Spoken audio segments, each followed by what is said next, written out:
Cameras up.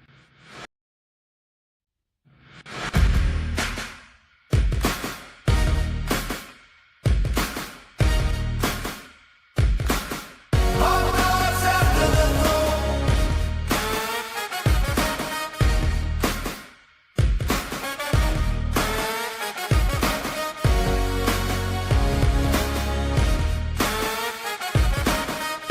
Are you trying to share?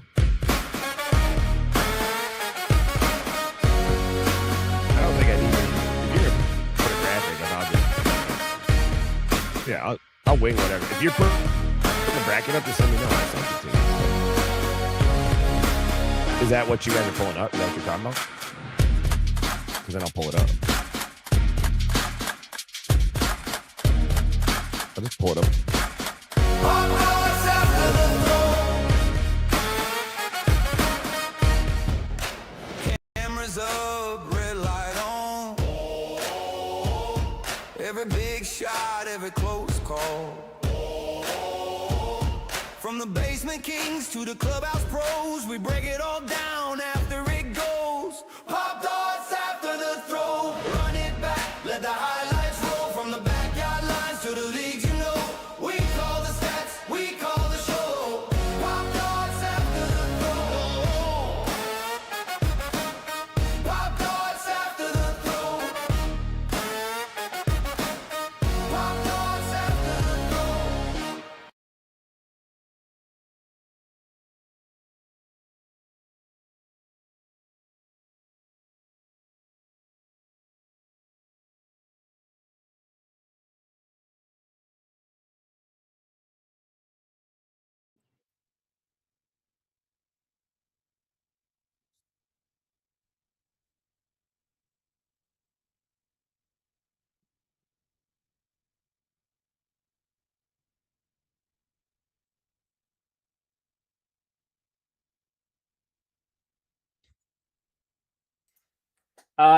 It's wouldn't be a stream if I did not mute, guys. You know it. It's not a stream if we don't forget to unmute.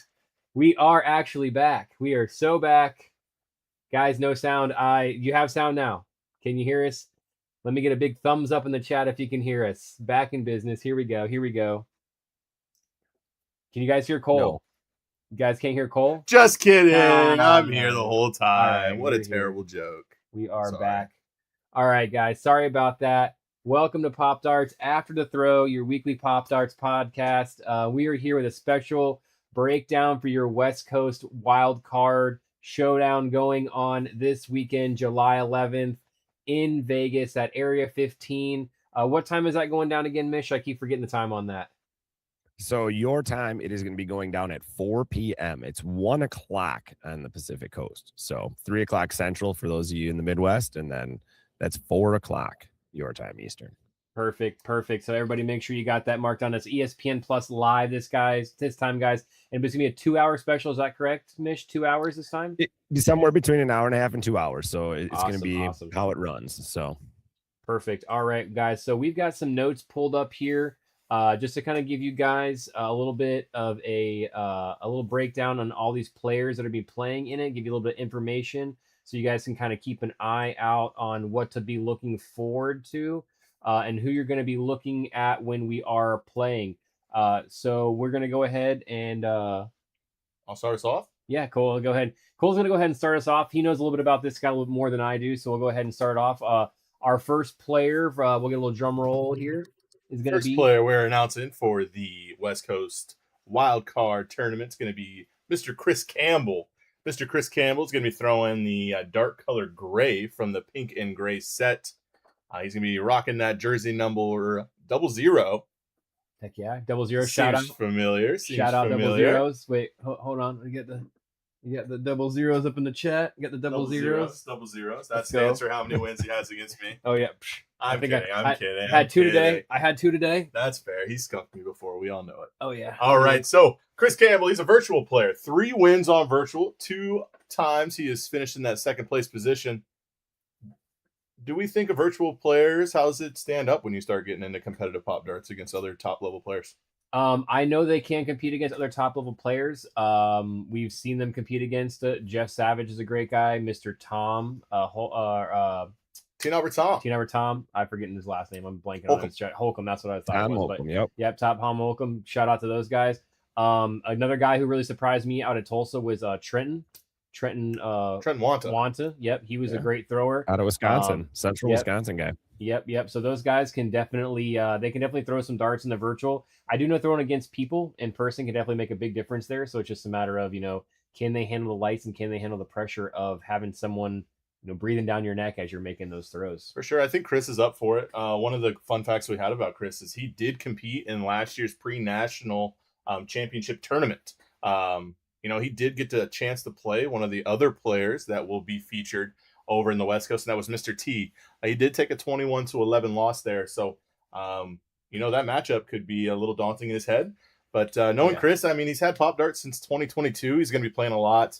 I think he's going to be ready to go. So, other really fun one, and we got to give a little shout out to Mr. Younger Chris Campbell. I don't know his name. I'm sorry, but shout out to his son hitting the first ever triple T-knobber on virtual. His name's Doug. Is that right? Doug.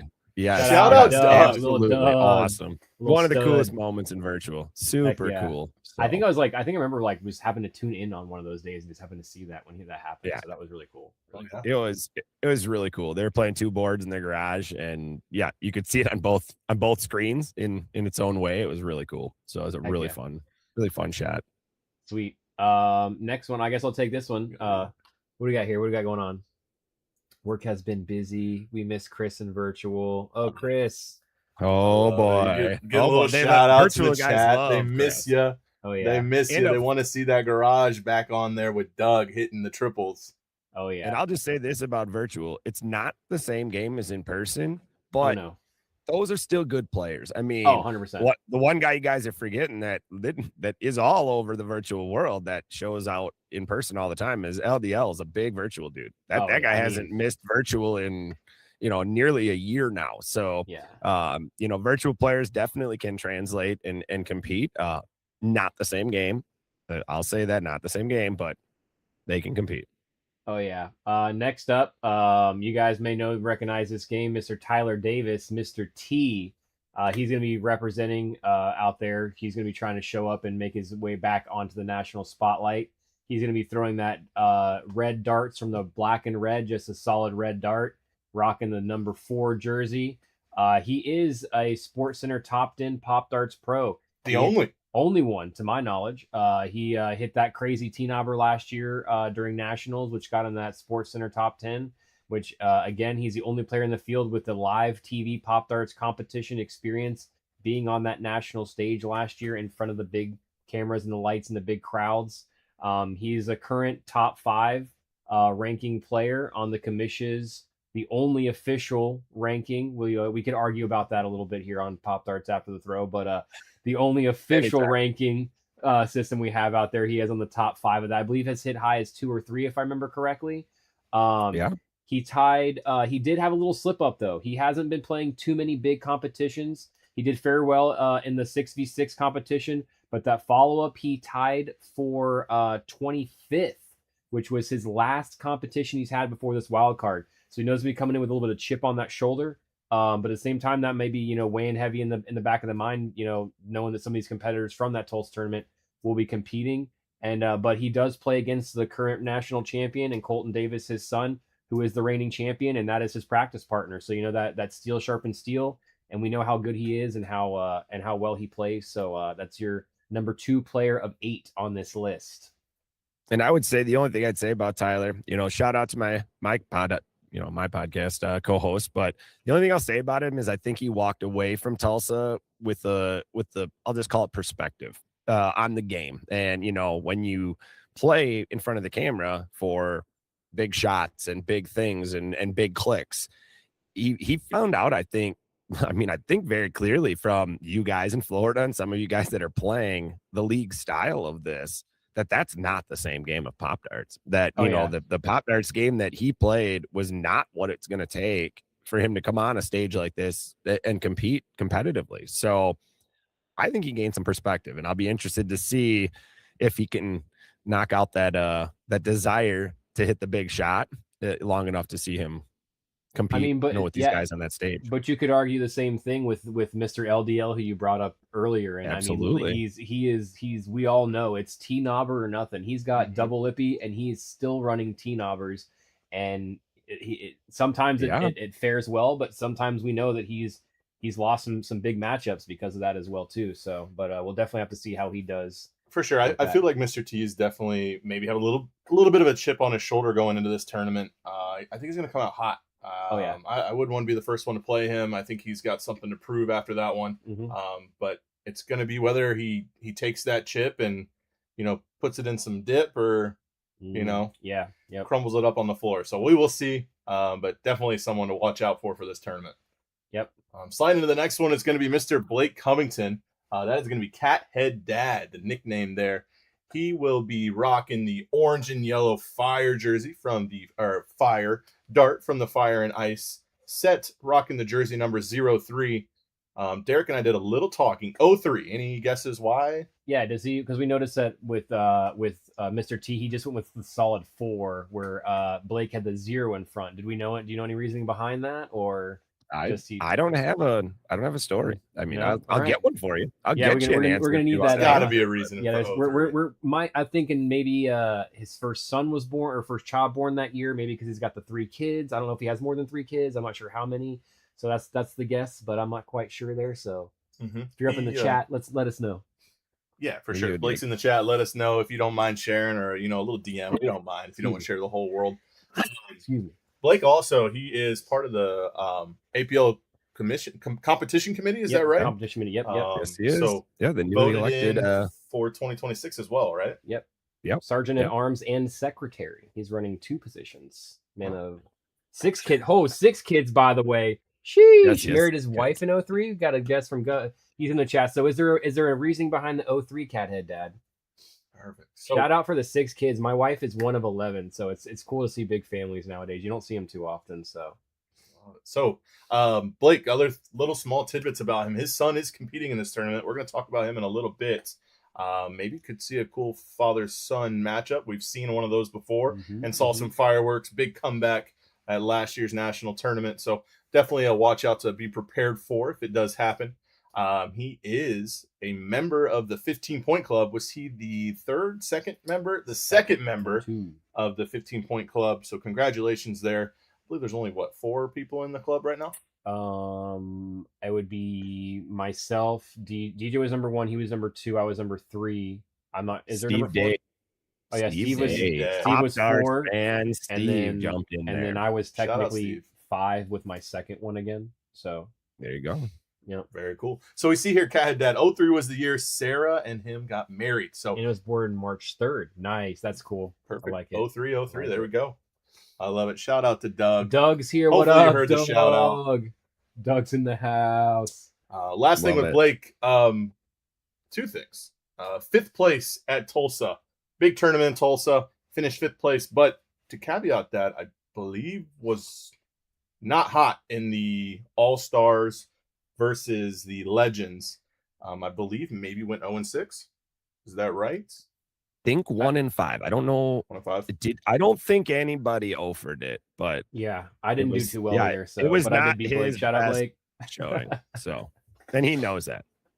Oh yeah, but he definitely bounced back because him and I tied for 5th. So shout out us doing crappy in the 6v6, but getting our money. There you go. Alrighty, this guy right here. I will say I have not heard of him. I've heard the name very little. I met Charlie a little bit. Charlie Dorman is who I'm speaking about. He is from Kansas City, Missouri. Cole knows a little bit more about him. He spoke with him and warmed up with him at that Tulsa tournament.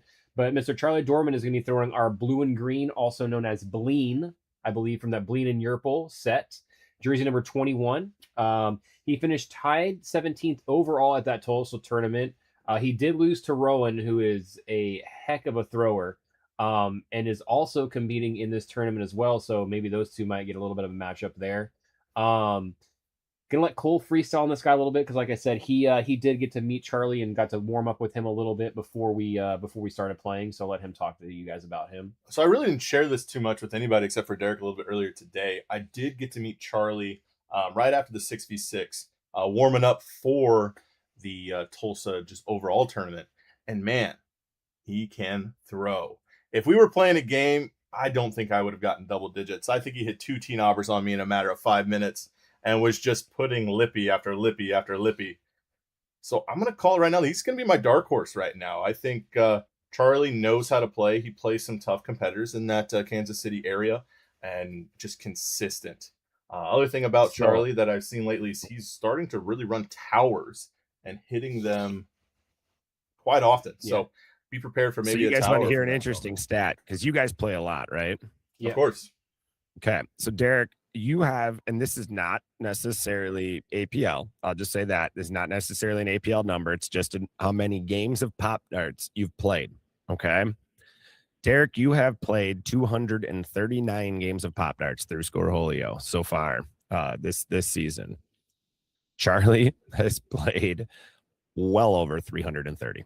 So that guy is he's not new to the game, man. He throws Popdarts. So while he kind of is coming on as of late on the national scene, Charlie throws games, man. He's somebody I wouldn't sleep on because he knows how to throw a Popdart.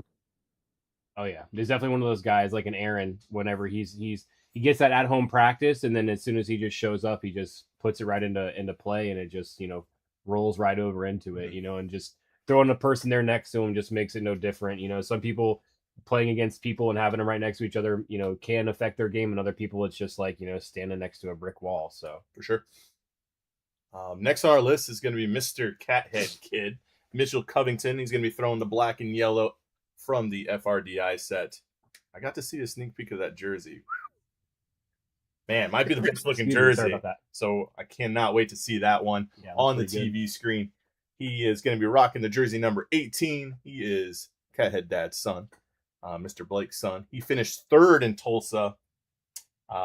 Beat me early in round robin. It wasn't close. He just kind of killed it. Yeah, he was rocking it that day. Him and I got paired up as doubles partners, and him and I slayed the doubles partners after that tournament. We're just running through it. When he gets dialed in, he is dialed. Yeah, he fought his way all the way to the semifinals, where unfortunately he did take a loss to LDL, Mr. Luke, and then fell down into the lower bracket where I was able to knock him out and get to the championship. So finished into that 3rd position at a giant tournament, the biggest Pop Dart tournament I think we've had so far. So big shout out there.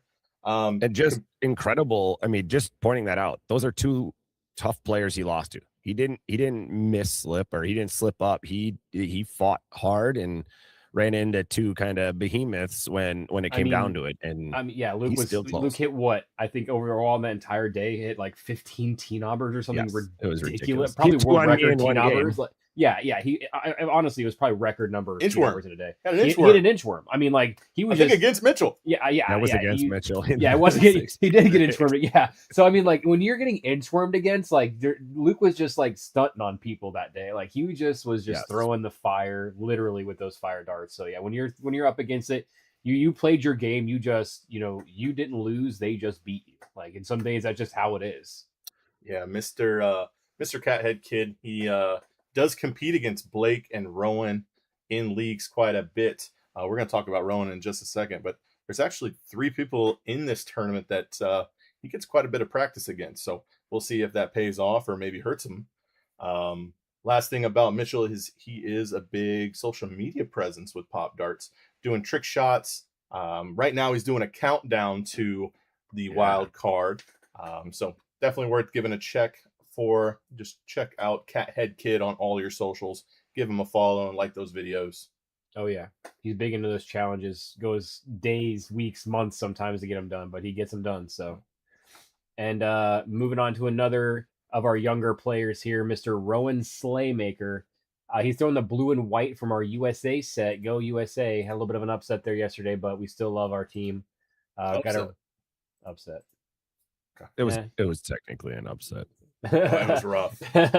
He's gonna be rocking the big number 10 on that blue and white jersey. He went 5-1 on our 6v6 in our Tulsa, Florida All-Stars versus the Midwest Legends. the only player on their team to go 5-for-1, and the only loss he took that day was in a close matchup against Cole. So big shout out for that. He's Slaymaker, slaying's in the name. It's what he does with Popdarts. He's got ice in the veins. He's a young guy. He's got no fear. He just throws darts. He's out there having fun, doesn't think a second thing of it, just throws the good darts and, has a good time doing it.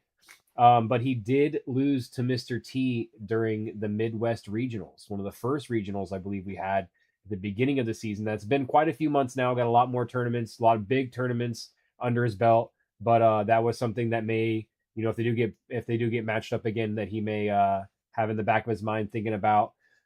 He's got a great game. I've played some games against him. Like I said, he doesn't. If you got a dart close, he's going to try and get one closer. If you're lippy, he's trying to run T-knob or a tower. He's putting darts where he needs to. It's going to be super cool to see how his game has progressed since the last time I've seen him compete, and how he handles the big stage and the lights and everything. Because we know he's been in front of the cameras before, playing against all the Cathead family and everything. We know that the camera shouldn't be an issue. Just how's the crowd and how is all that extra pressure added on going to affect him in his game. So next is Mr. William Gannum. Mr. G is what he decided to go by for this tournament. Oh yeah, the professor, yeah. Mr. Take him math to school teacher. He's gonna be rocking the pink and white darts from the gray and pink Pop Dart set. No big competition experience. No, nope. Big trick shot guy. Oh yeah. Saw him competing a lot in that classroom, throwing darts over his head, throwing the elite dart from, 30 feet? 25, 30, 35 feet. Yeah, all kind of crazy 30 feet, stuff. low ceiling. It was tough. Yeah. I think the big thing about Mr. Gannum is he's going to be loud. Whoever plays him's got to be ready. Oh, yeah. He's going to come out. He is going to put on a show. It'll be loud. If he's within 3 inches, I think California's going to hear it. Oh, yeah. So for sure, 100%. If he hits a big shot, he's going to make sure he lets you, everybody else in the building, and everybody he sees for the next couple of weeks know. He's going to let you know. If he hits any big shot, like the breadbasket boys are going to be like, what is going on? Like he's going to they're going to elbow the table. He's going to just like drop an elbow on them. You know what I mean? Like we're going to see one of the breadbasket boys maybe go out on a stretcher or something from the professor going a little crazy there. Oh, and big shout out for him. So for you guys, like I said, he's a math teacher. He is going to be rocking the pi symbol for his number. So if you guys are wondering what's on the back of the jersey, that's that pi symbol, that 3.14159. It's about all I can remember from high school, but I'm sure that he appreciates a little shout out there with that. So, funny, I'm going to throw this out there, Jeremy, because I know you love to hear about it. I got a little sneak peek of his jersey, and they literally put PI instead of the pi symbol for his jersey. And I was like, bro, did you hear about that? They had to remake it. Yeah. So those of you guys who don't remember math, pi, that's the mathematical symbol, is like basically a sideways. It's like a cursive R. Almost, yeah. It's like an equal sign turned sideways with a squiggle on top. That's what he has now. Originally, they literally just put PI and wrote out pi under his when name he ordered instead of that's putting. What he ordered. And he's like, I and then he did tell us, but I don't know if I caught it later. That's probably on me. But it was hilarious. It came as PI. Yeah, and then just like this. Honestly, it would be hilarious. You just Sharpie in an E. Just with just pie. I figured he'd be in the comments already. I know. Man, guys, again, Mr. William, he is going to be loud and proud. Fun to watch. Oh yeah, I can't wait to see him. It's going to be so much fun. And then last but not least, we have a little bit of a we're going to go ahead. We were going to say this one for later, but I want to go ahead and use it just because I like using this because it's fun here. We have what's going on here? What's going on? Hold on.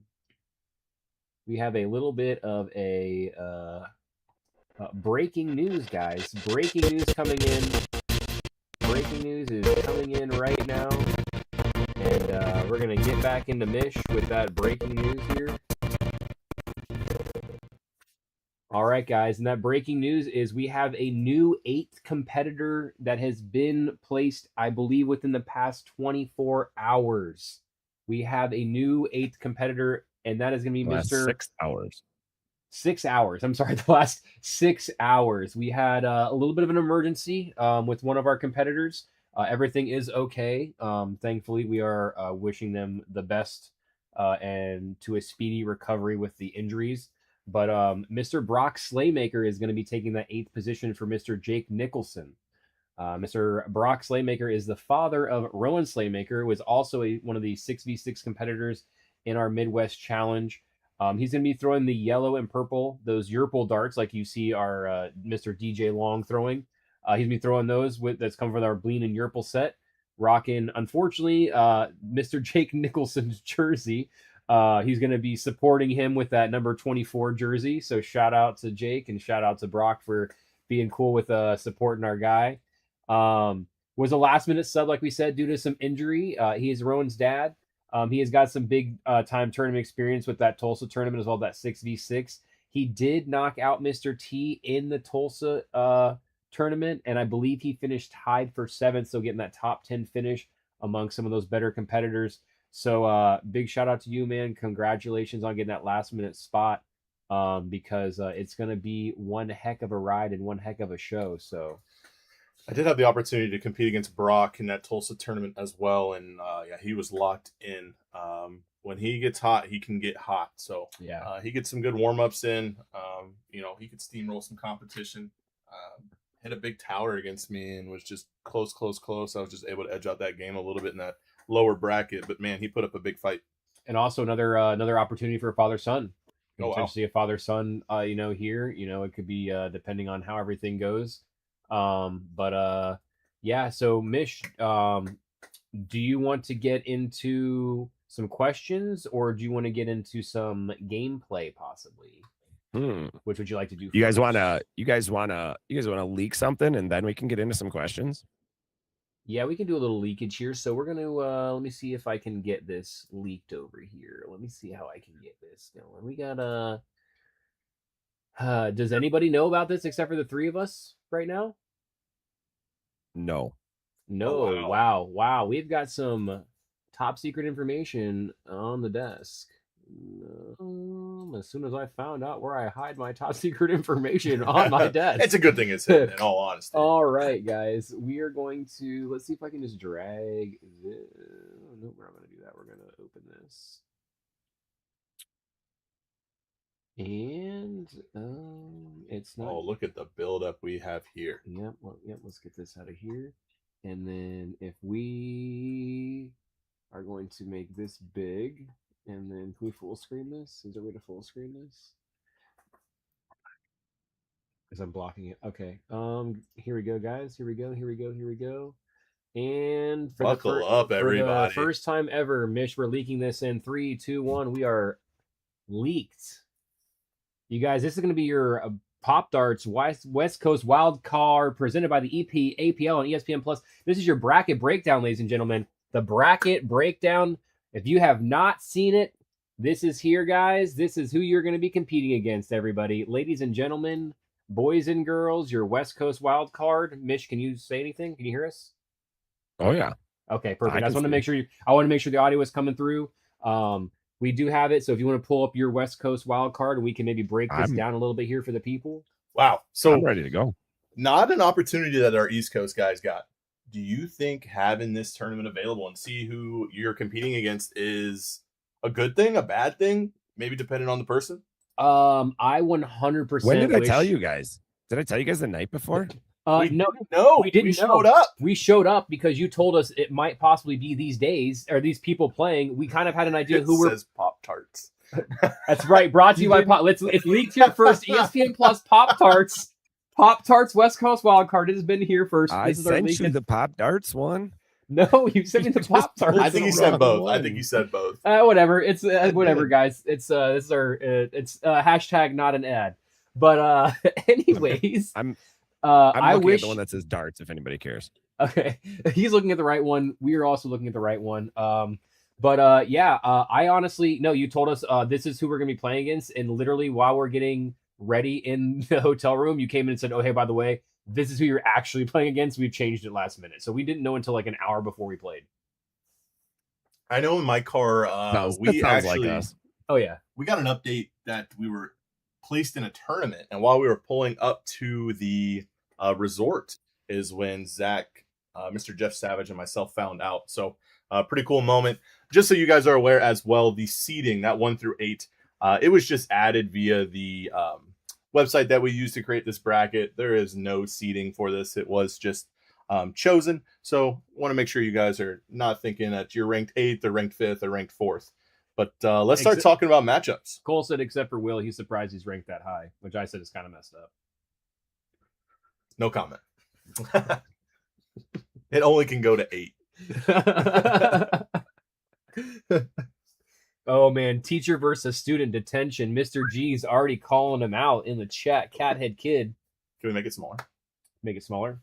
Like, can we see us and Mr. Oh, no. Let's just keep it on this then, and yes, let's just start talking about the games. Yeah, we're going to do that. We're going to talk about the games here, guys. Did I hear that you guys are going to make some bold predictions here? You're going to take it all the way to the end? You guys are going to hear Mr.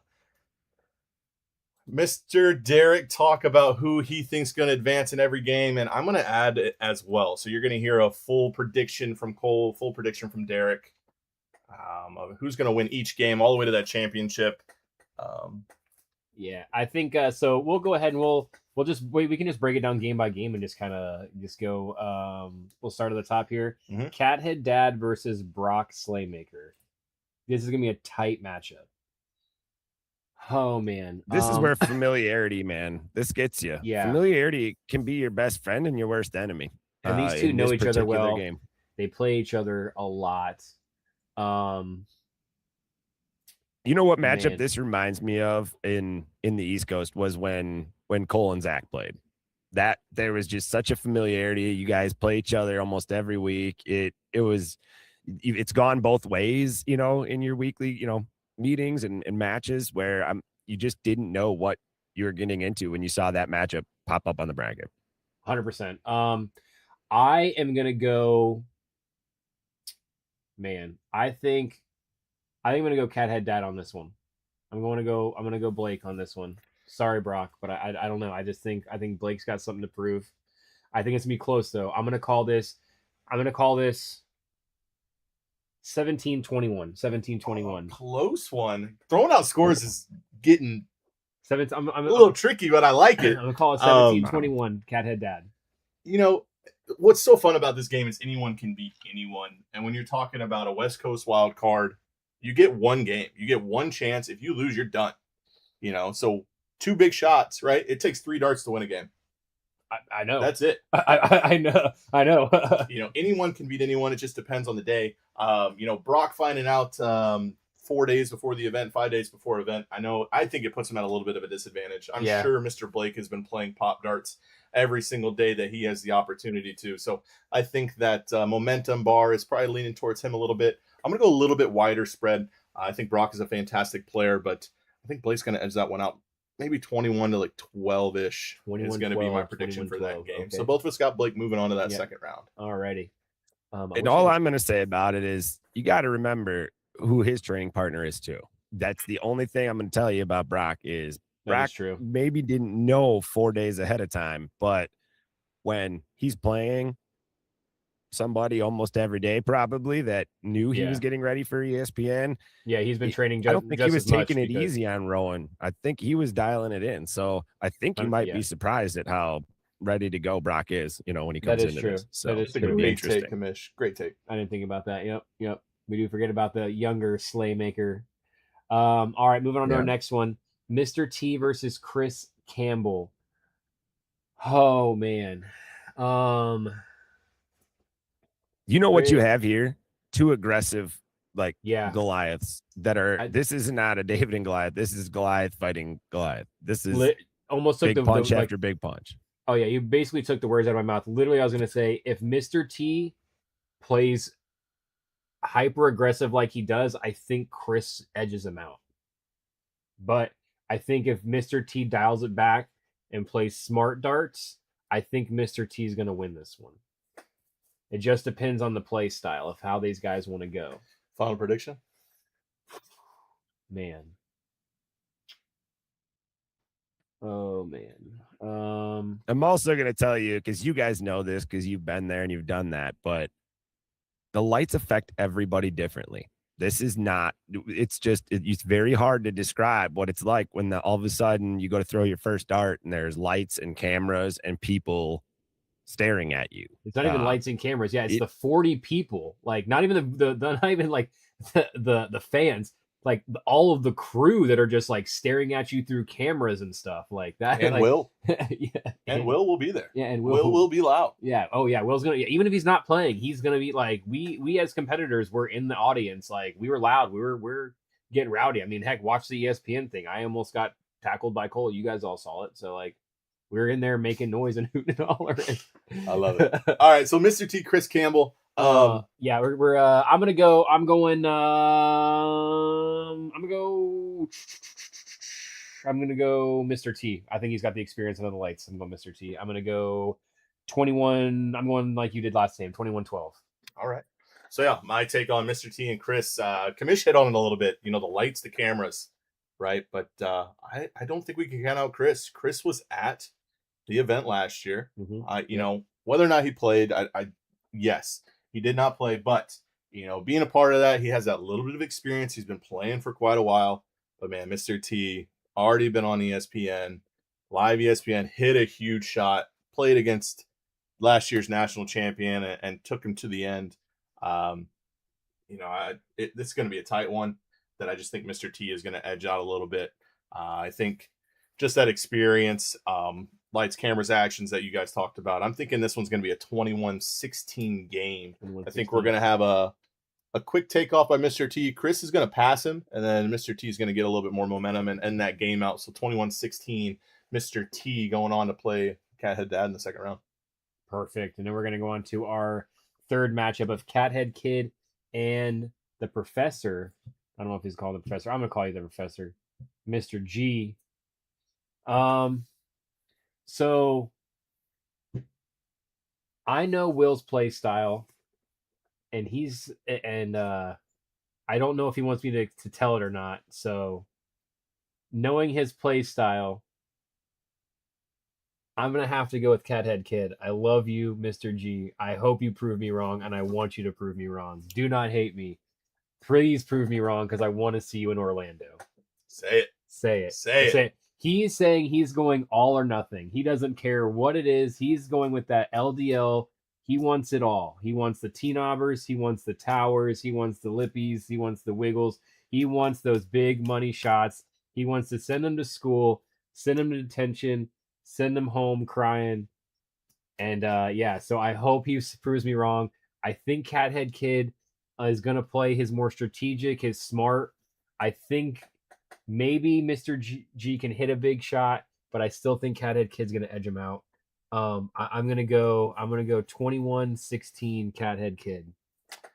I'm gonna put this as maybe the most fun matchup of the first round. This is probably one of my personality wise, yes. Yeah, I want to see this matchup really well. Because if Mr. G pushes hard enough with kind of the crap talking, Mitchell's the competitor in the first round that will push back, that will hit a big shot and celebrate back. So yeah, I think you got some pretty cool personalities playing in this matchup. Oh yeah, it could definitely get a little chippy. Could definitely get a little chippy there, and I am all about it. All about it. Like, let me see it. I love it. I will say it. Cathead Kid's got to keep his darts. He's got to hit position A, because you hit a nail on the head. That's exactly what Mr. G is doing. He is going for the big shot, so he's got to protect that big shot the best he can. Otherwise, he's going to get one. But even still, the tower, man, he's told me he's been practicing tower shots and been dialing those in. So even if he gets that position A, he'll start running 2 towers back to back. Like, he's literally saying, I'm going. If I lose 21-0, I don't care, because if every shot's popping off T-knobbers, I'm running those T-knobbers until they're not popping off. He is just all or nothing on this. And talk about really a tale of 2 very different stories, very different play styles. Mm-hmm. I know from my experience playing Mr. Cathead Kid, he can be extremely conservative. Yes. If you are anywhere close within a quarter inch of that T marker, he's just putting darts on board and limiting damage. So this is a tricky one, Will and Cathead Kid, because this is he going to hit the shot? Will Mr. G hit the big shot? If he does, this could be a blowout one way. If he doesn't, it's going to be a blowout the other way. Oh yeah. I do not see this one being within 10 points of one another. I think it's going to be somewhere around 21 to 5, 21 to 6. Wow, single digits. And I think as much as I want to see it, Dub, you're going to have a lot of pressure on your back. Cameras, action. I hope you prove me wrong, just like Derek, but I see Cathead Kid running away with that one 21 to 5, 21 to 6. Please make us wrong because I want to see you in Orlando, Will. We got to see each other in Orlando. So please prove us wrong. We want the upset because I will say it's going to be a fun matchup here.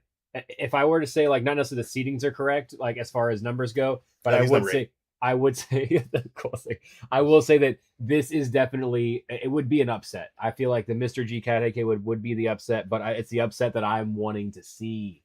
Please prove us wrong, Will. Please. So sliding into that last game, you got Rowan versus Charlie Dorman. As I said before, this is my sleeper pick, Mr. Charlie. He can play. Man, Rowan's is going to have his hands full. However, they did have the opportunity to play against each other at Tulsa, and Rowan ran away with it. So it was a late night. We will give it that. You know, sometimes the fatigue can set in, and so this would be an earlier day. You know, first game right out of the bat, and fresh arms, no throwing all day or anything like that. Starting the tournament at 8, 9, 10 o'clock at night. You know, it's definitely going to be a big change there. So, well, you guys have also played Popdarts. Playing Rowan that day was not anything anybody wanted to do. So, was it just that day? Was he just really hot? And Charlie kind of ran into it. We don't know. It could go. Somebody else could get hot. Rowan was incredibly hot down in Tulsa. Like I said a little earlier, with it being a single elimination, all it takes is for someone to get hot. Yep. Who's playing well that day? Yep. You get one opportunity. That's it. You just got to ride that mo. You catch that momentum and you just ride with it, and you could be riding it right all the way down to the Florida, Sunshine State, ESPN. So see, before you guys jump into these next 3 matchups, I want to make 2 bold predictions. One, there's going to be at minimum, and I'm not going to count Lippies in it, even though they technically are. There's going to be at minimum 3 specialty shots hit in this one. I think these guys have just, especially we talked about it, a lot of those guys are hyper aggressive.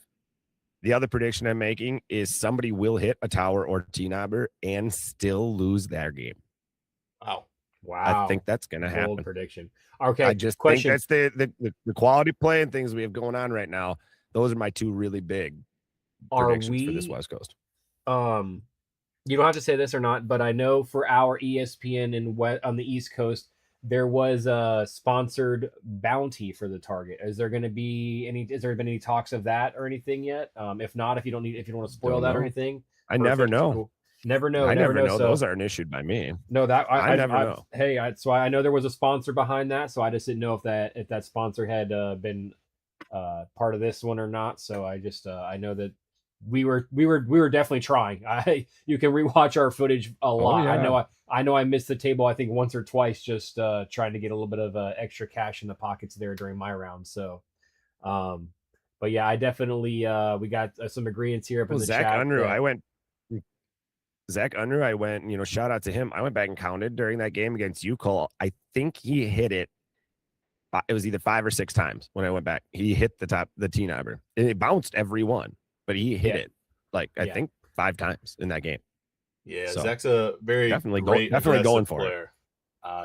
Putting it close enough against that T-knobber just makes that room for error be so small. So, diving into full prediction for that Rowan and Charlie. I know how phenomenal Rowan is, and I got the hot take here. I think we're going to see an upset that Mr. Charlie Dorman is going to advance to that second round in a 21-19 game. 21-19. Super tight, very fundamental game. We're going to see it. I think this one is going to be, this is my favorite, competitive matchup. Not the show, the pure pop dart gameplay. Yeah. I cannot wait for that. Yeah, that's going to be a great game too. I'm going to go Rowan and Charlie. I think this is going to be because you and I have gone back and forth. I haven't got to see Charlie throw. I haven't got to see him throw. So just because I haven't seen him throw, I'm going to go off Rowan because he's my dog. He's I want to see So that. good. He's so good, man. I want to see him and Mitchell just take this game and just run with it and just be them and Colton just be the faces of this game, man. Those three kids are just so phenomenal. What they do with darts is crazy. So You Rowan, imagine man, a Rowan Cathead Kids semifinal matchup. that'd be ridiculous. Yeah, I'm Sign going me Rowan. up. I'm going Rowan. And I'm gonna flip flop it. I'm going Rowan 21-19. I think it's gonna be a close matchup with Charlie, but I think he's gonna edge him out 21-19. We got some chat going on up over here. Tap matchup of the first round, hands down by Ballsy. He's agreeing. Every matchup is a wild card. It could be anyone. I agree, Dub. I will say that I feel like that this one is definitely anyone's game for this West Coast wild card. And we're gonna move into this semifinal round one. We had Cathead Dad going against Mr. T, the content creation dad against the actual content creator dad. Oh yeah, this is a fun one. Good pop dart players, Oh, yeah. very good fundamental, knows how to play the game, can put a dart anywhere. They don't necessarily have a favorite spot. OGs of the sport. OGs, OGs 100%. of the sport, like 100%, and Some might call them legends. legends. Shout Unless out, they're shout out, playing shout the out to my All-Stars. boys. Shout out to mean, my boys. Midwest legends, but It's all good. We're gonna be quick on this one. I think I'm going Cathead Dad. I was gonna say the same thing. Yeah, I think Mr. Blake's gonna have an upset here. I think Mr. Blake's gonna have an upset, and is gonna be going to the final round here. I don't know why, but I just have a good feeling about this. I have a good feeling about that. I'm gonna say it's a close game though. I'm going 21-17. I'm gonna say 21-15. 21-15. No. Okay. Yeah, I'll ride the 21-15. I think there's going to be very tight all the way to that point. I think we're going to go back and forth, round to round. This is so many of these games are so determined on if that big shot is hit. Yes. I just don't think it's going to happen in this one. I think it's going to be a hard fought 1 point, 2 point each round. It's nickel and diamond. And I think that's Cathead Dad's game a Yeah. little bit more than Mr. T's. I think you he's could gonna see edge a that lot one of. out. I think you could see a lot of bounce darts. In Honestly, this game. honestly, just because not necessarily going for the T knobber, but for position A is going to be Yep. fought at a premium in this game. I think if that's the matchup, that's going to be a pretty premium position. If this is the matchup too, Mish, I think this is your game that Mr. T hits a tower or something and loses that game. That's the game I'm gonna call. I think it's gonna be that game right there. I think that's gonna be that if it does happen. That's in. So both of us have that's Blake. an interesting Blake. take. Both of us have Blake going on to the championship round right here, and then we have Cathead Kid and Rowan is who I have, but you have Cathead Kid and Charlie. So I'll go ahead and go first up. Cathead Kid and Rowan. Oh man. As much as I want to What a see, cool matchup. what a great two matchup. teenagers going. Yeah, if that were to actually happen, I think that would be a phenomenal matchup. I as much as I want to see the father son, I'm gonna ride with Rowan. If he comes off like he was, I got to go with how the last time I saw him playing. If he's still playing like that, I got to go off of him, and I'm gonna put him just edging out Cathead Kid. I'm gonna call it 21-19. 21-19 with a T-knobber in that game. So what's really fun from rounds 1 versus round 2 versus round 3? Round 2, personally, I felt the nerves were gone compared to the other 2 rounds. Yeah. You get the first game jitters and then you get the championship jitters. But this second game, I think you get to see more of that natural pop dart gameplay. Kind of settled in a little bit. Charlie and Cathead Kid are phenomenal at. So this is a tough one again. I see this game being 21-18, 21-19. But guys, I think I'm riding what we would call dark horse here. He's riding the dark horse. He's riding it all the way to the end. I don't know if maybe I'm just struck from the warm-up games that I played with Charlie just playing. I jokingly told Derek I had to walk away from my mental sanity before playing in the tournament because, man, I was just getting my butt kicked. So I know the tournaments showed a little bit differently for Tulsa, but in that warm-up, it just showed me how good he can be. But, man, I've seen Rowan, and I've also seen Cathead do the exact same thing. So this bottom 4 is just going to be tough. But I think we're going to go dark horse man himself, Mr. Charlie, getting to that championship in a 21-18 game. All right, so that's going to leave us to Cathead. You guys got Rowan and Charlie going in tight game after tight game. I just want to point out neither one of them in either of your scenarios has won by more than like 3 points in either game that you matched them up. That's how good and close this competition is. Oh yeah, well because because I just think he's gassing up Charlie, so I've got to give the man some respect. I respect a Cole C's, so I got to give the man his flowers where they are due, if you say so. And Mr. G, like I said, I think he's going to be going for those big shots. I think he's going to have some lippies, maybe a tower here or something like that. So that's why I think he's going to be him and Cathead Kinners to be going back and forth. But I think it's going to come down to just like some bounce darts here and there from those aggressive shots that are just going to leave a few points left on the board where he just wasn't able to capitalize. But we're going to go into our final matchup here. I have Cathead Tad versus Rowan in the championship matchup. Man. Oh, man. Again, you've got two guys from the same club that have played countless matches against each other. And I should have done my homework here. I should have done my homework and looked to see. Cole, can we get some stats pulled up here maybe of how often they've played against each other? Do you have that availability? I'm going to try to see how quickly we can pull their matchups up against one another. They play each other a lot. Yeah, while he's doing that, maybe you can talk about Charlie and Cathead Dad for your matchup. So, Mr. Cathead Dad versus Charlie. Man, we're going to get into a tight gameplay. Again, I just feel like Charlie's gameplay brings out tight games. I believe this one is going to be a tight one again.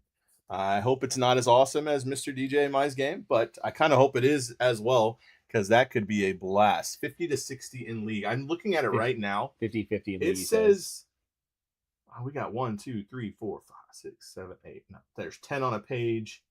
So it looks like around 15 in league play.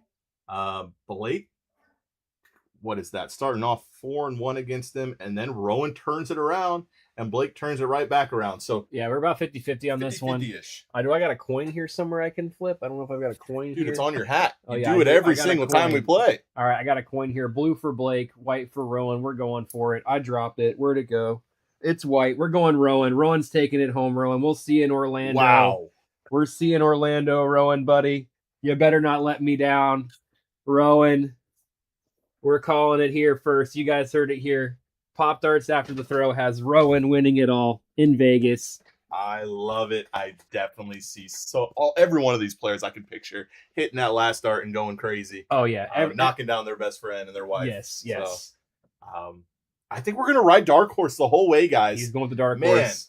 Again, I sound like a broken record. I really do. I'm going Charlie here. I think Charlie is. So what you guys are saying is tune players. into that. So tune into that quarterfinal number 4 for your champion. That's what's coming from Popdarts after the throw. Is after tune the into throw. That fourth after the throw, game. Game 4 is going to have your winner. After the throw, there you go. The number 1 and top 2 ranked players currently in the world are calling it here first. Game 4 will have one of your winners. Wow. I guess then you can just shut the TV off. You heard it here. You don't even have to watch the other 3 games. I love it. Yeah, it's going to be high quality Pop Darts. We're excited to watch that matchup on Saturday. All 4 of these games, so many things can happen. Again, it's single elimination, guys. So much can happen. It does not take too many darts to win a game. So definitely big in that area. I believe a wise man once said, if you've got a dart in your hand, you've got a chance. He's got a lot of great slogans. And you know it's true because if you got a dart in your hand. Oh, yeah, because we know it's true because if you watch the ESPN wild card from the East Coast, all it takes is one, baby. All it takes is one good dart per round. Cole had a dart in his hand. He had a dart in the hand. A dart in the hand is worth 3 on the board, sometimes 10. You never know. What's the other commissionism? If you're scoring, they're not. Yeah, if you're scoring, you're getting points. Your opponents score, they can't score against you. Yeah. Type of your favorite. What's your favorite mishism in the chat if you guys have any? Mine has got to be if you got a dart in your hand, you got a chance. I love it. Yeah. All right. We got some questions here. We're going to hit the mish with because we didn't prepare them for this. Some of these we're gonna ask for have Cole answer, and some of these will have Mish answer. Some of these I'll answer. So this one is gonna be for Cole. We have a couple different sections here. This is gonna be our looking back section. And if you guys have any questions in the chat, feel free to type those in the chat, and we'll try and get those answered for you guys as well. Looking back, Cole, what was the biggest challenge you faced during the East Coast wild card? I think there's a couple. The first one that shocked me right away is that people are going to clap for every single dart that hits the board. If you watch the game, if you were able to see the first shot I threw against Zach, he hit the board and was not necessarily too tight, and the whole place went nuts. And I like stopped throwing and had to like set back. So, you know, it's going to catch some people off guard. The other one is it's hard to stay warm. You know, you don't have that practice table sitting right behind you, and you're not playing back to back. I sat 3 games, sat a game going to the championship as well. I did not have the opportunity to stay warm, and not just warm throwing, but warm mentally. Staying warm mentally, you have to stay locked in. So being able to set that apart, I think paid a huge impact in me taking home that win. Nice. Mr. Kamish, quick question for you. What surprised you Fire away. most? What surprised you most about the East Coast wildcard? What surprise? I'll About tell the you the game that competition. surprised me About the the most. competition. I'll tell you the game I think that surprised me the most was the Luke DJ game, because I didn't think that was going to be. I thought at some point one of them would scale down, go a little bit more conservative, especially when they could tell that their opponent was in hyperdrive. So that game had so many close darts bounced, so many near lippies, so many shots. And that game, I think, probably surprised me the most out of all of them. The other thing, I guess, that probably, well, I think that didn't surprise me was that everybody either held a lead or scored like 5 or 6 in one round. Like there was nobody that like just didn't compete. Like everybody either was in the lead and or had like 5 or 6 point rounds, you know? So I think that to me is cool. And that surprised me. Derek, what did you learn from the East Coast wildcard, and what will you carry into your future tournament gameplay? Stick to your game plan. Conservative darts wins games, 100%. Big shot. As much as you want to hit the big shots, if you take position A and they can't score over you, you got to have to force and run towers. If you force and run towers, they can potentially bounce off. Stick to your game plan. But I mean, if your game is hyper aggressive, then stick to your game plan. 100%. All I can say is don't change it because there's cameras there and there's people in front. Just stick to your darts, whatever you're comfortable with. Stick to your routine. If you get up every morning and you work out, you do this, you do whatever you normally do, just stick to it. Make it as normal as possible, as comfortable as possible. That's the biggest thing, is just do that. If you could replay your match against DJ, what would you change? What would you do differently? Wouldn't run as many towers. Try and make a quick $100 because I completely whiffed the table like 2 or 3 times. So just realizing having a few more points here or there could have been a difference of a round of me being, 2-3 points, and that could have completely changed the game. And also make sure that Gary has the right person's name on the board that you flip, so you don't get paused and get thrown off your rhythm for like 5 minutes. You threw off my groove.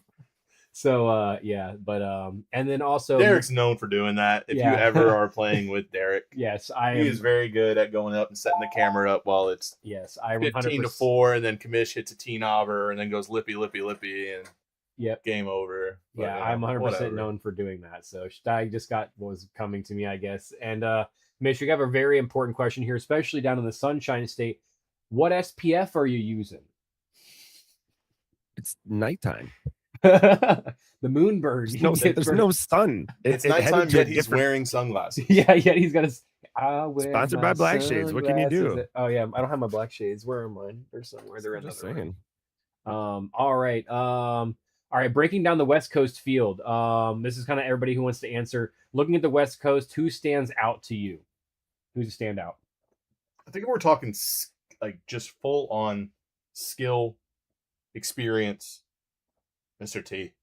Mr. T has that. I think I would say favorite wise, I would put him as the favorite. Mm-hmm. He has the experience on ESPN. He's played in big tournaments. He plays against last year's national champion. He knows what it's like. So I think when you're looking at the field as a whole, I would put him as that number one player to beat. Yep. I would say it's hard to do that because all 8 players, just like the East Coast, were selected because they can win the entire thing. They can beat every other one of those 7 players. So I just use Derek as an example. I mean, Derek, you beat them all. You won the pre-tournament. Like you literally beat everybody in that field, plus some more that played. So it's not, and then you're technically a first round exit. It's like it is hard when it's one game. So Yeah, 100%. Because I all won I that game gotta say before is from the every losers one of those bracket. guys, every Yeah. one of those guys can beat every other one of those guys out there, which just speaks to the talent in that room. Feel the backside of that too. I got knocked out early in that tournament. Yeah, I remember that. Way early. I went over to through axes. Yeah, he's like, I'm changing sports. I had an hour. Man, he's like, you guys want to go to Disney? crazy. All right. We kind of talked about this. You know what's funny? What's that? Both the guys I lost to in that tournament is two of the guys I beat the next day. Yeah. I did take my first loss to Zach and my second loss to DJ, both tight, and had a little redemption for him the next day. That was nice. Nice. And then we already heard about Cole's dark horse. Mish, who's your dark horse this tournament? Yeah, it's hard to be a dark horse when you're somebody that has come out and beaten some people, but a guy that maybe 3 months ago would have gone in as the dark horse would be Rowan. He's somebody that nobody really knew. Like the Cathead kids and family and that whole club, they are known for. I mean, Mitchell's known to be. There's no arguing Mitchell's one of the best players in the world at Popdarts. Cathead dad plays him all the time. Those guys were known. They built that league. Yeah. So like Rowan kind of came out of nowhere, and to call him a dark horse at this point may not be even a thing, just simply because the kid and what he did in Tulsa showed he's not somebody to be reckoned with. But the other guy that I think has we never know until the lights are on. That's all I'll say. But Chris Campbell is a guy that nothing is gonna phase him. He's not gonna just talking to him and being around him. He doesn't seem like somebody that's like phased by the player he's playing. He's just there playing his own game. And he's good at playing the game. So he's somebody that I wouldn't sleep on as a player. Yeah, I think my dark horse is going to be Will. I think he's if he hits those big shots, I think he can do something crazy here, maybe go a little bit of distance here. Shout out Will. The problem with Will is I always think like dark horse is like the quiet one, the one you don't hear, the one you're not sure is coming and then kind of creeps up, and Will just does not, to me, sound like he's somebody that's creeping up on you. You're gonna hear if Will's winning, you're gonna hear him. Oh yeah, he's but I mean that's part of his whole thing. That's why like most of us are just, when you got a guy that's gonna be, you know what I mean? Like you're not, so like that's why I think he's gonna play the head games. I think he's gonna, mess with some of the kids, you know what I mean, who may not be used to having head games played with them. You know what I mean? Like, so he may, be taking them to school a little bit here, give him a little bit of little extra homework there. So, if he's quiet, be scared. I could see if something crazy happened and Cathead Kid were to beat Will 21-0. I think it would be the funnest 21-0 matchup to ever see, because I feel like Will would be the happiest 21-0 exit in the history of Popdarts.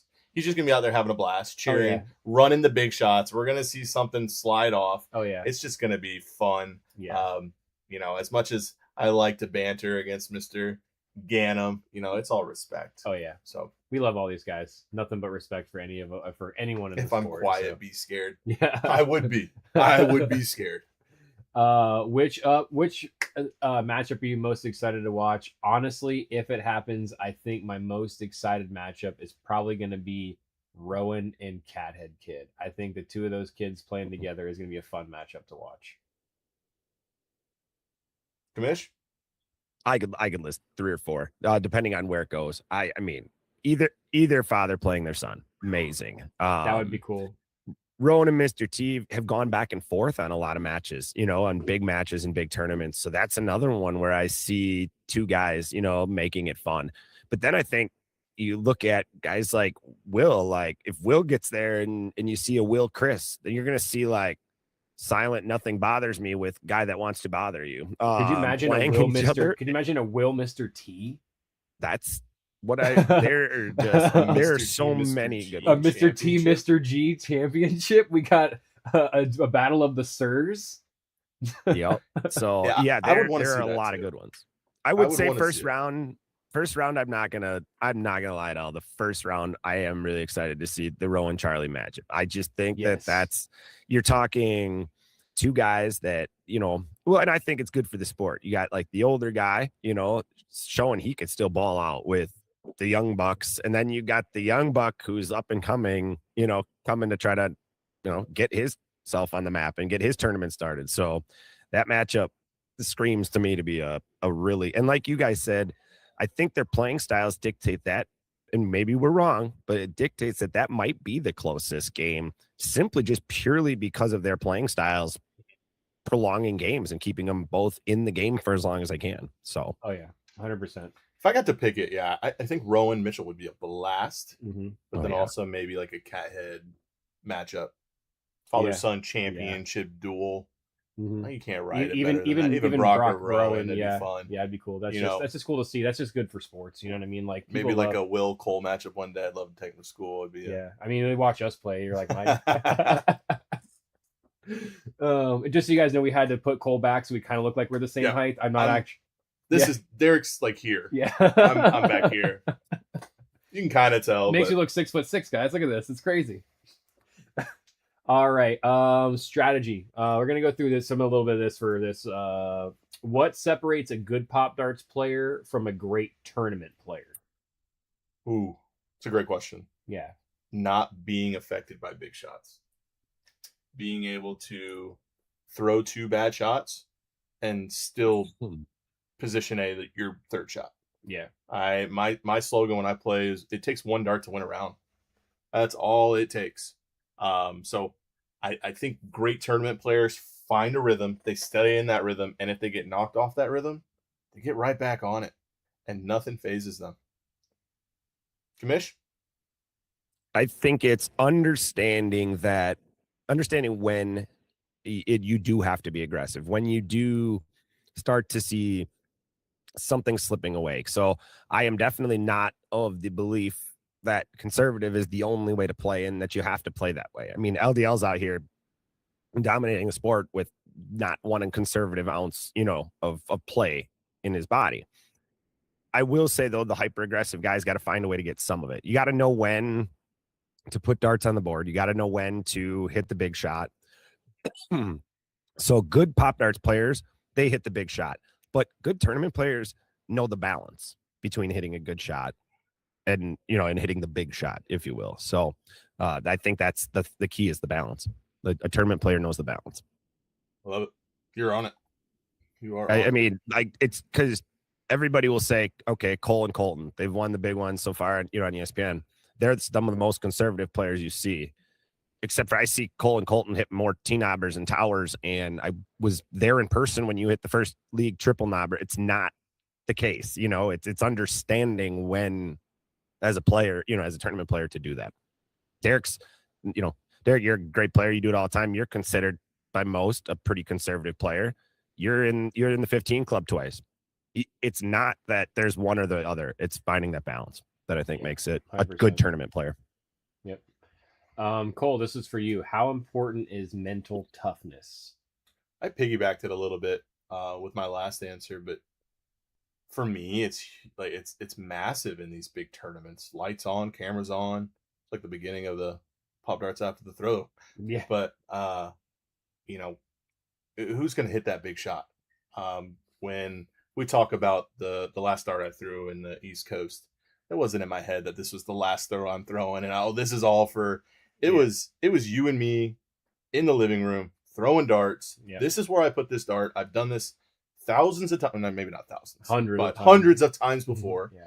Yeah. It just was natural. Yeah. So being able to get in that Zen state of Pop Darts it's huge, especially when you get into these bigger tournaments. Got to find your happy place. Exactly. Cole, what is one mistake you see players making under pressure? Thinking of their shot before they should.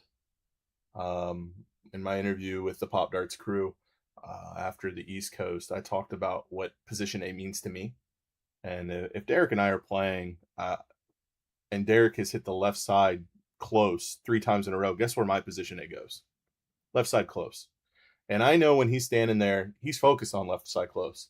So the whole time that it's my turn, I'm going to throw until my dart sticks. Derek already has in his mind that he's putting his dart there, right? Yep. And in the half a second to 2 seconds it takes for you to throw, your mind has changed 14 different ways of where you want that dart to go. I think that's the mistake. Yeah. Be open. Be open to where you want your shot to go.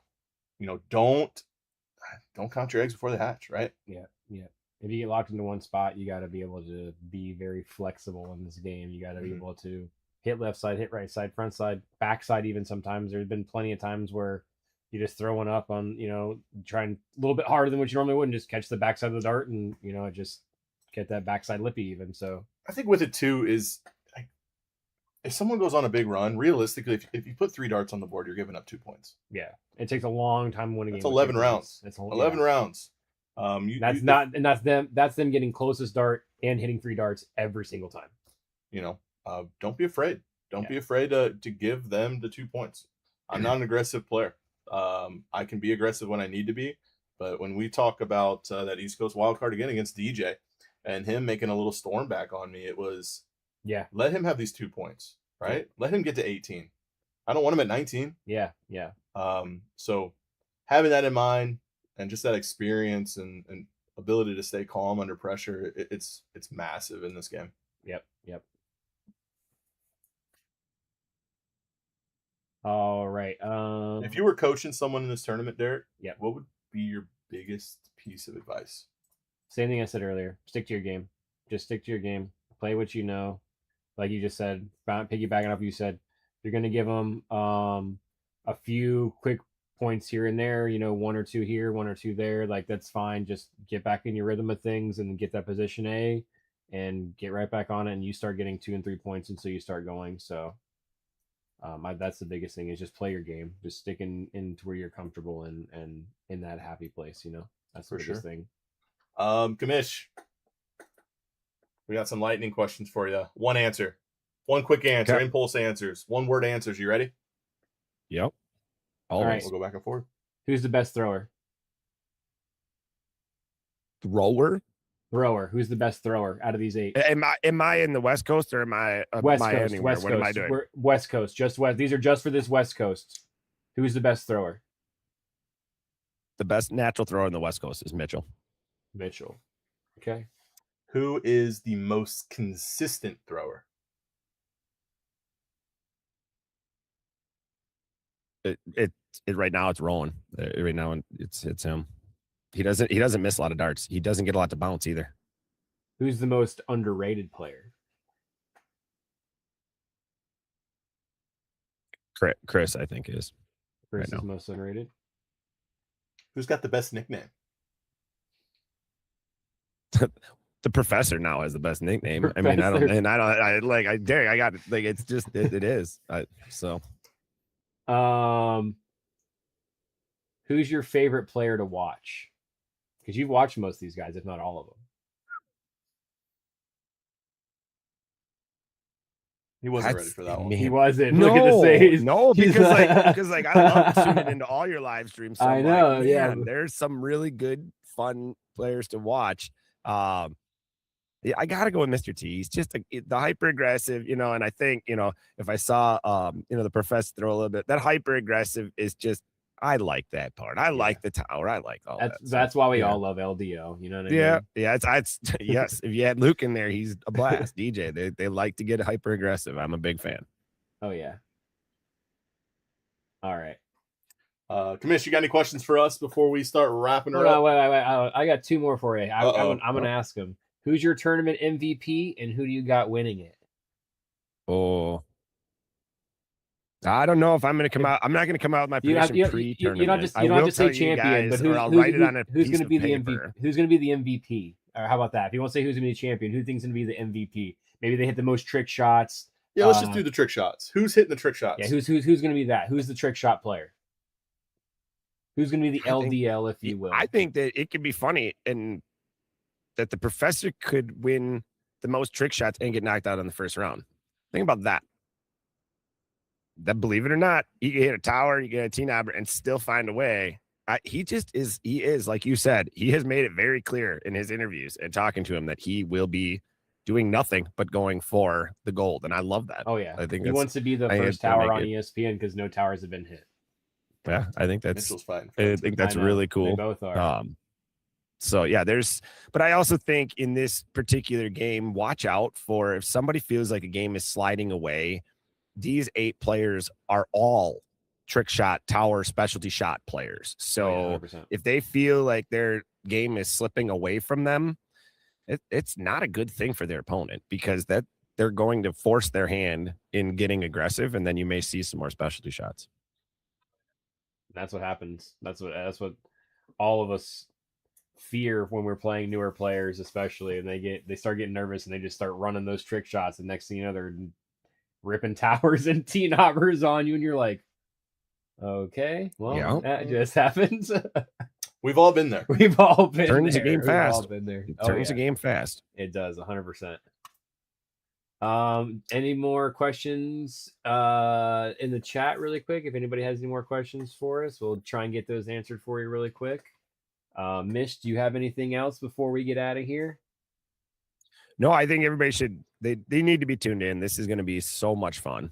These guys are going to come put on a show. They're going to do a fantastic job. It's live from Las Vegas, for crying out loud. How cool is that? So that's awesome. It's going to be fun. Area 15 is awesome. Like, it's going to be a really exciting, it's going to be an energy packed event, and I'm excited to see what these guys do. And the one who handles their nerves the best and plays their game is going to do very, very well. You never know. You never know who's going to step up and do it. And these 8 can all do it.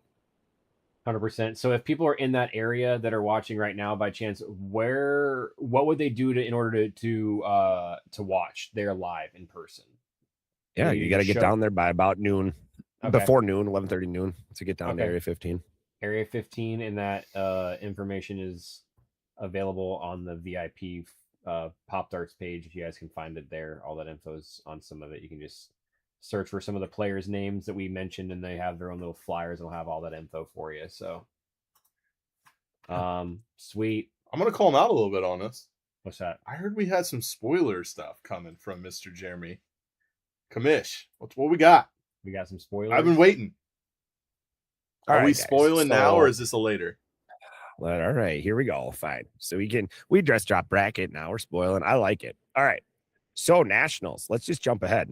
You hate to jump ahead of the West Card Wild Card, but let's just jump ahead to Nationals.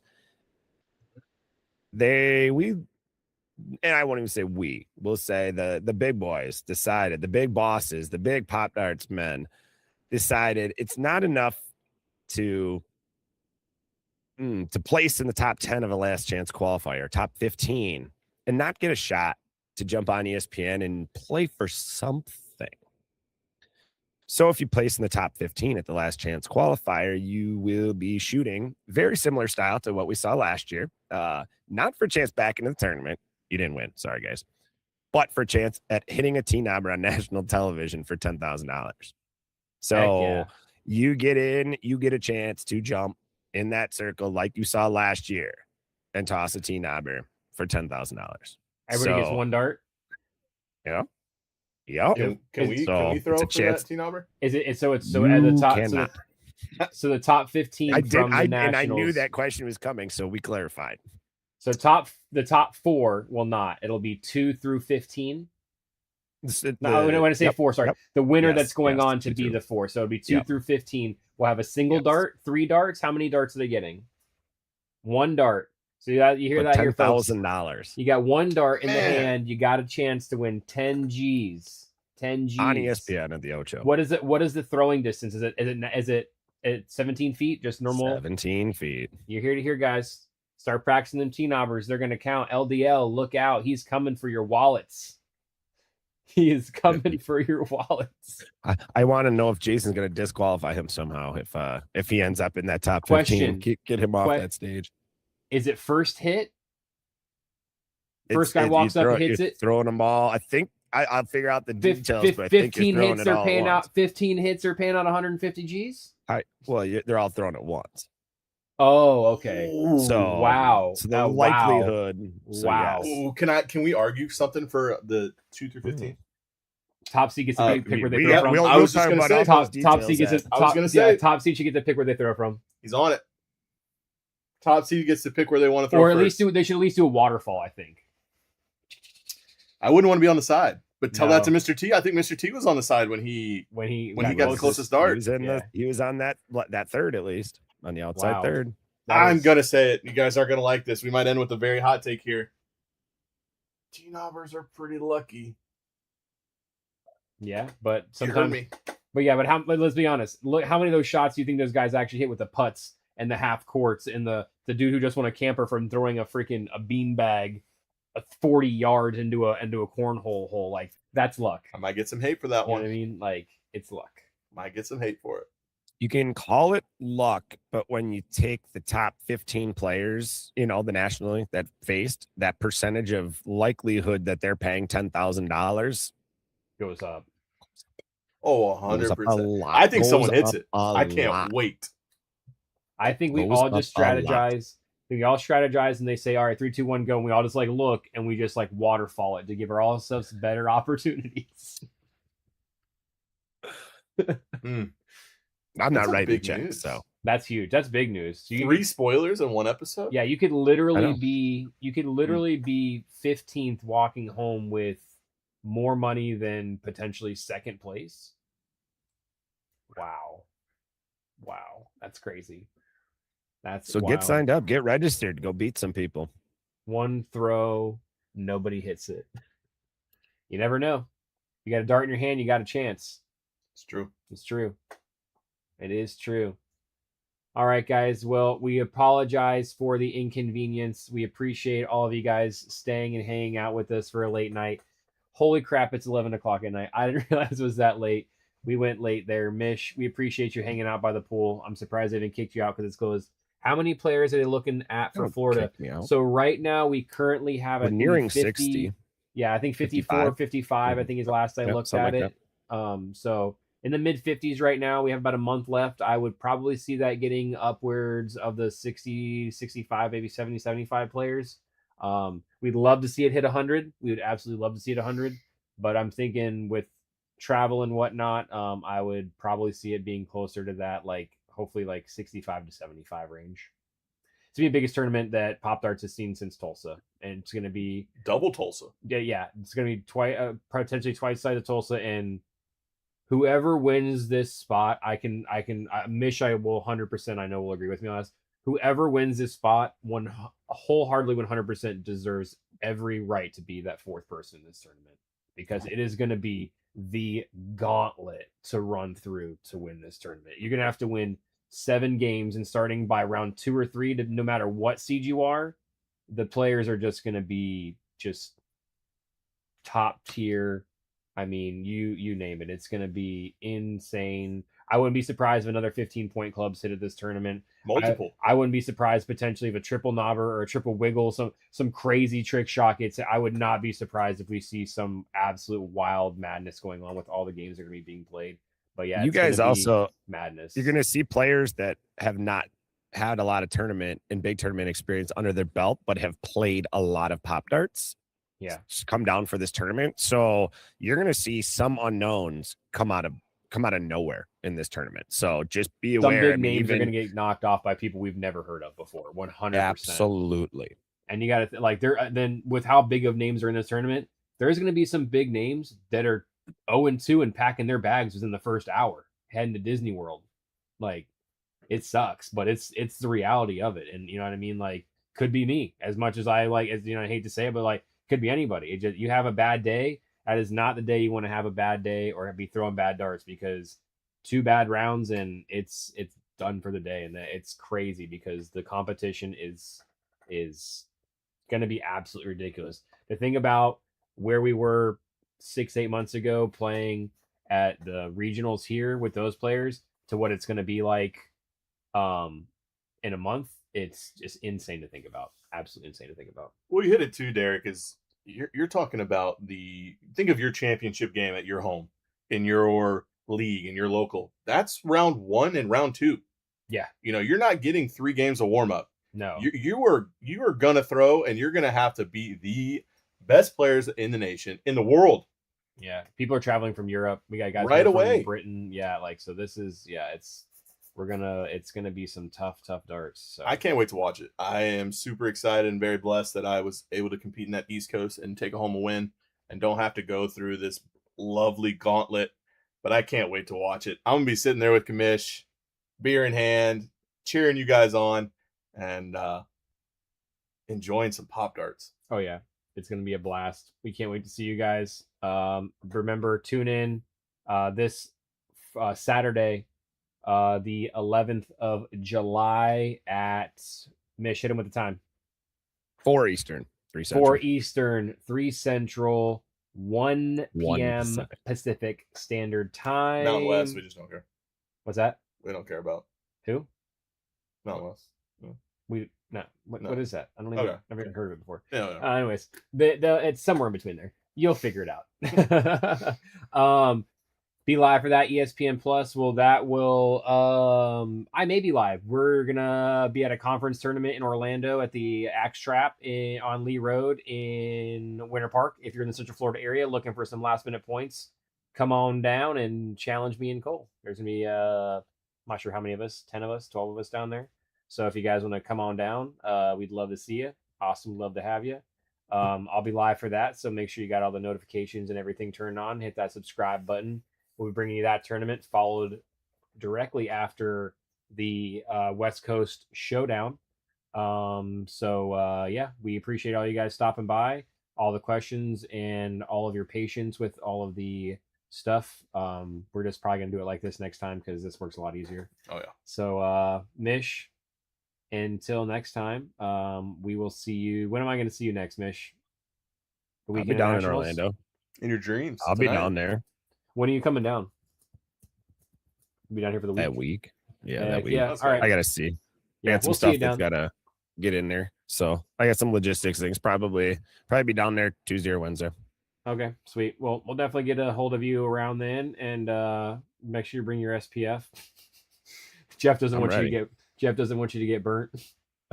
Jeff's worried about me. I appreciate that, Jeff. Thank you. Oh yeah. Yeah, guys, we appreciate everybody stopping by and all your patience again, and Cole for coming, hanging out in the studio. Who are you staying with when you come? What are you actually? You told me where. Will message me. We'll figure it out. We can figure something out. Yeah, if you're actually gonna come, we'll figure it out. Will 100%. But you got to buy a ticket to Disney.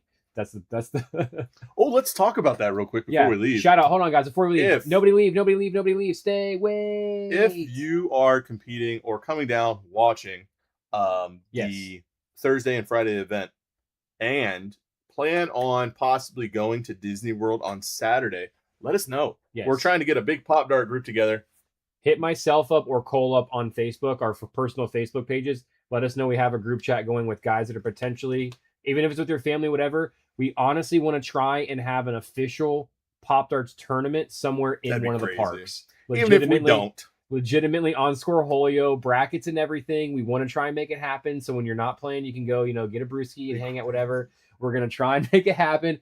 I have played Pop Darts in Magic Kingdom, so we'll be good to go. I didn't get yelled at. The people that work there were cheering me on, so we should be fine. But let's see what we can do. Message Cole and I. If you're staying on property, if you guys need anywhere to stay that are going to nationals, in the description down below that says travel info, hit up Chris, his mom. Hi, Mom. She's a travel agent. She can hook you guys up. Got us a great deal. I don't know if she'll be able to still get the same deal, but we were able to get a nice deal at a Disney hotel, staying on property. She's able to help you guys out, so hit her up and let's make some stuff happen. Maybe if we can't get a tournament going at the parks, we can get one going at the hotel somewhere. And probably a little bit more feasible. But you just went for it all. You went for the teen hour. I was going conservative. I was talking like a picture in front of the castle. With Pop Darts. No, we're we've got us here. Aggressive, not aggressive. We're going for it. It's just a life thing, I guess. So if we're gonna make something happen with some Pop Darts being played, because just because that's where Cole and my Pop Darts career started was in a Disney hotel room. Oh yeah. So for us to be competing, or him to be competing back at Disney, and me to be potentially watching and or competing, or just have a group of us playing at Disney, would just be super cool for me, a full circle thing kind of for us. So if you guys are planning on going to Disney, need travel information, hit up the link down below. Chris will hook you up with all that stuff. Let us know if you're going to plan to be there so we can get something figured out for probably, it'd be Friday night or Saturday during the day. after all of the tournaments and stuff have happened, because we want to make sure everyone's getting their rest and their focus they need for those big tournaments. So again, guys, if you guys can like, follow, share, subscribe, all that jazz, we appreciate all you guys stopping in and watching, all the comments and everything.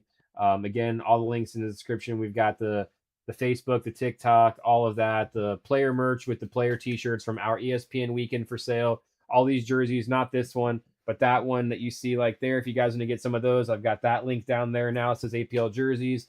All of that stuff that you guys need will be down there. Mish dipped out. He said peace. I'm out of here.